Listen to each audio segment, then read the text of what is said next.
It would be a waste to cancel, so I'll just go with my parents. The day before the trip with the in-laws, my husband said this to me, leaving our daughter, who had a high fever, behind.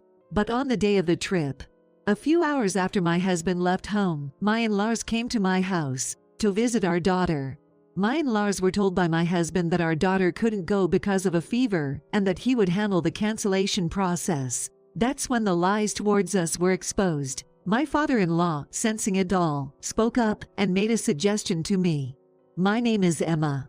I'm a housewife. I've been married to my husband Jack for 5 years. We met at the same workplace, in the same department, and grew close while working together, and started dating.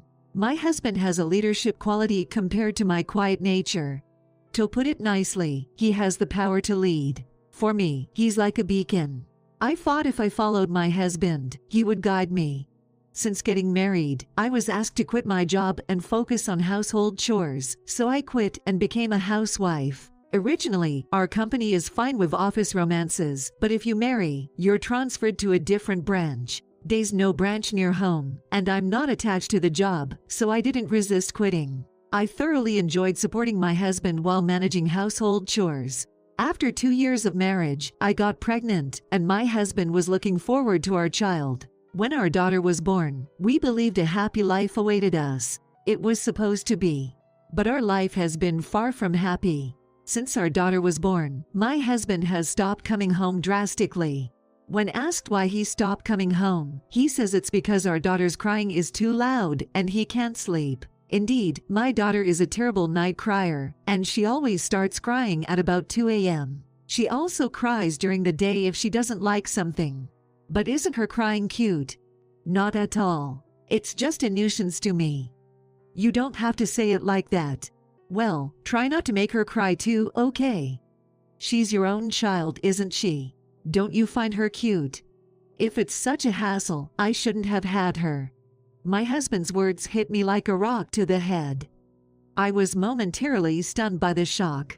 Indeed, my husband didn't necessarily want a child badly. But a child can't be conceived without my husband's desire, and we both decided to have a child. We were happy when I got pregnant, so I couldn't understand why he'd speak like that. Even then, when our daughter cried while he was home, he'd shout loudly at her. Startled by my husband's loud voice, our daughter begins to cry again. It's truly a negative cycle. Since our daughter was born, my husband's attitude toward me has worsened. He yells at both me and our daughter when something doesn't please him. The days spent tiptoeing around him are exhausting for both me and our daughter. When I was going through a lot, my in-laws showed up at our place. My in-laws and I have a great relationship, so I'm always thrilled when they come over to the house. My daughter was also delighted, laughing out loud. While my father-in-law played with our daughter, my mother-in-law and I had some time alone to talk. "Hey, Emma, you seem tired, don't you?" My mother-in-law noticed my change, so I confided in her about my husband. Then, my mother-in-law said, "It takes some time for men to become fathers. But still, that's a bit harsh. Embarrassing, even for my own son." She was angry with him. There, the husband came back from work. When my husband came home, my mother-in-law suddenly told him, You should take care of your wife and daughter." My husband showed signs of remorse at that time. When my husband is told something bothersome, he generally avoids confrontation by responding casually with some appropriate words on the spot. I often observed this behavior of his, thinking he was just handling the situation casually. But as soon as my in-laws left, he immediately started yelling at me. "You'd have to be insane to snitch on my parents, wouldn't you? I'll be the bad guy, right? I'm sorry. You're just a housewife, and I'm the one who provides for you, so you have the nerve to speak your mind about me. You think you're in a position to speak up and complain about me. You wanted a child, so I let you have it, didn't I? If that's the case, shouldn't you be the one to raise it? I didn't want her to exist." He said and left the house. The words my husband said left me in shock, and I sat down right there. To hear him say such things as a father, the fact that he didn't want our child, it was shocking beyond belief to me. At that moment, our daughter, who was asleep, started crying. I knew I couldn't afford to dwell on my sadness, so I picked up our sleeping daughter in my arms. Mila, I'll protect you.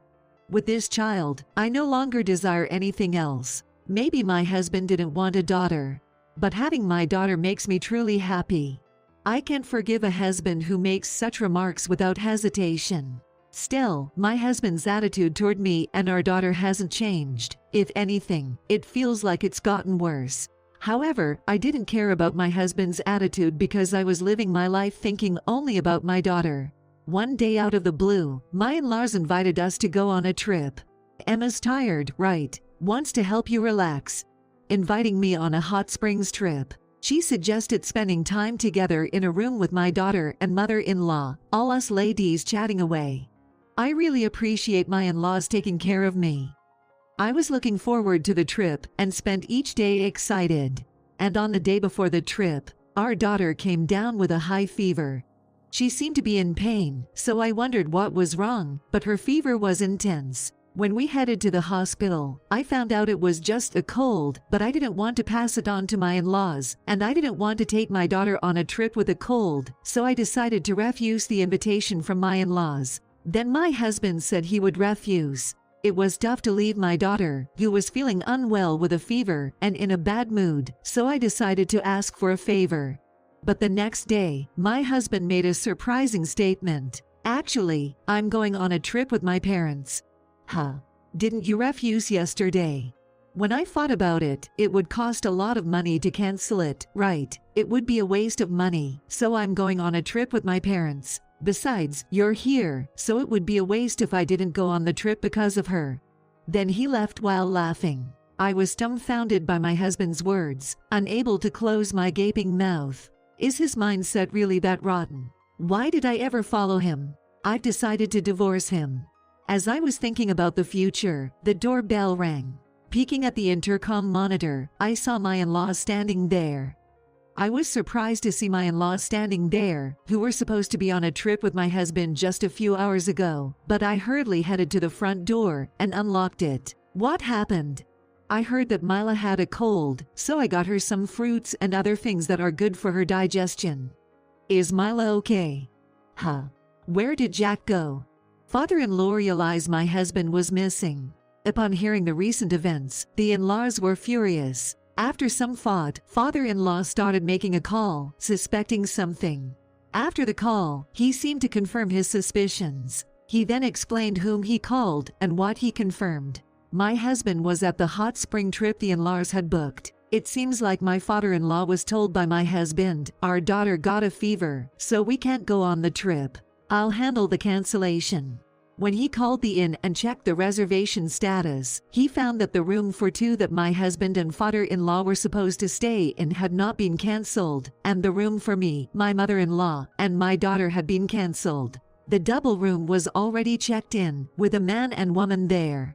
When they told him that the name on the reservation was different, he explained at check-in that his father had made the reservation for them on their honeymoon, and that he had been sick and couldn't come with them, and they had entered the inn. My father-in-law was trembling with anger as he spoke. My husband is cheating despite our daughter having a fever. But I'm not sure about my husband yet. Still, there are aspects that make sense about him cheating. When my husband gets angry, he often storms out of the house, but sometimes he'll come back after just one night without any luggage. The next day, when I did the laundry, 2 pairs of underwear came out. There was another pair of underwear that shouldn't have been there.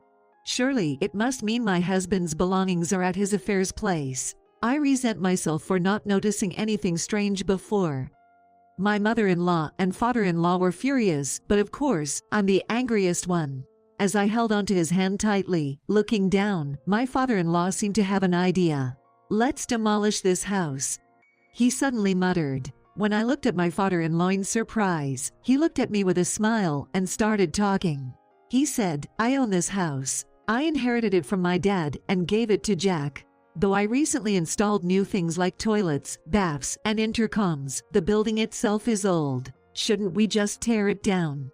Certainly, I was told by my husband that we were supposed to inherit the house with the intention of remodeling, but we didn't have the money, so it never happened. If it's okay with you, Emma, I'm planning on demolishing it. What do you think? Of course, please go ahead. When I conveyed that, the conversation quickly progressed. My father-in-law told me to pack up, and he contacted an acquaintance in the demolition business. I packed my and my daughter's belongings and arranged for a moving company to take us to my parents' house. Now it's the off-season, so I could book for the next day.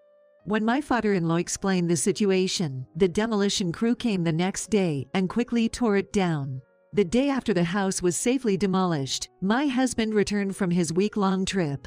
As I had just finished moving into my parents' house and was starting a new life, I received a mass call from my husband. I knew I had to talk to him, so I picked up the phone and he said, "Hey, the house is gone. What's going on?" When I come back, the place where the house was supposed to be is a vacant lot. I demolished the house. Can't you see? Don't mess around. Where are you now? Come here immediately. I left my daughter with my parents and headed to my in-laws' house to join my husband and my in-laws. He seemed to understand everything just by seeing me with my in-laws. Because I'm with my in-laws, who were supposed to be on a trip with him. Why? It's not why, you know. You get it, right?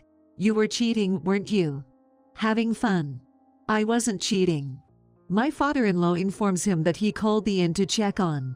And that night, my father-in-law went alone to a hot spring inn that he had booked and captured a picture of my husband and his affair partner together. Seeing that photo, my husband fell silent, unable to utter a word.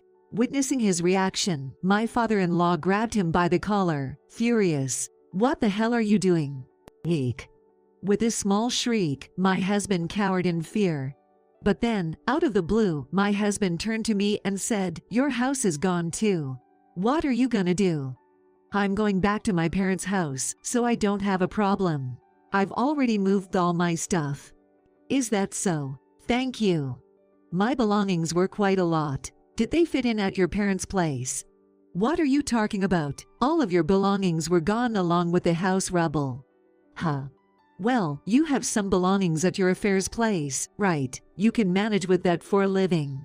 When I said that, my husband glared at me, stomped over, and stood in front of me. As my husband attempted to raise his hand at me, my father-in-law intervened, pushing him away. "Please, let's get a divorce," I said, confronting my husband in a pitiful state, pushed aside by my father-in-law. "Divorce? Don't be silly. You've been depending on me since you were a housewife, right? Even at work, you've always depended on me. Do you really think you can live on your own? Are you planning to take advantage of your parents after me? You can't do anything on your own, can't you?" He mocked me like that. My anger reached its peak, and everything I had been holding back exploded. "You told me to become a housewife, so I did. Plus, for the past 2 years, you've only contributed about $500 to our living expenses, right? I've been using not just your money but also dipping into my savings." In fact, my husband started putting in only $500 for living expenses shortly before our daughter was born. With no income after quitting my job, managing with just $500 was tough. Even without rent, it's impossible to cover food, utilities, and necessities with $500. So, I relied on my savings to make ends meet. I'll say it again. Please, let's get a divorce, I conveyed, handing the filled-out divorce papers to my husband. The husband, muttering "I don't want to," reluctantly wrote the divorce papers as his parents-in-law forced him. I bid farewell to him, then immediately went to the city office to submit the divorce papers. Later on, I discussed with a lawyer about alimony and child support and requested them from my husband. The divorce papers were officially accepted, and we were legally divorced. Seems like my in-laws cut ties with my husband, leaving him nowhere to go, so he moved in with his affair partner. However, it turned out that the husband's affair partner actually had a main boyfriend, and they were caught together at her place. It became chaotic, and my husband thought that his affair partner would choose him, but of course, the affair partner chose her main boyfriend, and my husband was dumped without a second thought. I am sure the pants my husband was wearing also belonged to the main boyfriend. It seems my husband was just a source of money, as he was used and then got dumped. The discarded husband came to rely on me and sought shelter at my parents' house, but of course, I drove him away. I don't know what he's doing now, but he's probably living a lonely life. Sometimes, you only realize things after losing everything. I live with my daughter at my parents' house. My daughter's developing her own personality, crying when upset, laughing a lot when happy, and showing various expressions. Watching such an adorable daughter by my side makes me truly happy. I keep in touch with my in-laws from time to time and keep them updated with pictures of my daughter's progress. I really admire my in-laws for always offering their support and telling me I can rely on them whenever I need. With such a strong ally, even though I've become divorced, I feel like I can manage smoothly. Somehow, my daughter seems to cry less and smile more often. Seeing her smile, I reaffirmed that my decision wasn't wrong. With the support of my in-laws, I'll continue to live strongly with my daughter.